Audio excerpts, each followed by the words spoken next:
a instrument called as rain gauge.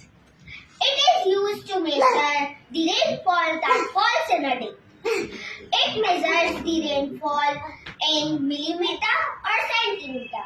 I have made a rain gauge by using an old plastic bottle and added some stones to balance the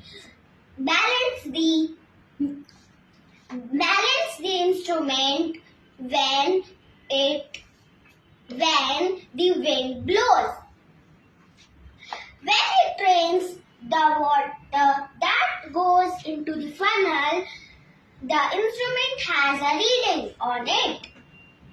If the reading says 2, it means that the rainfall was for 2 centimeters that time. Thank you.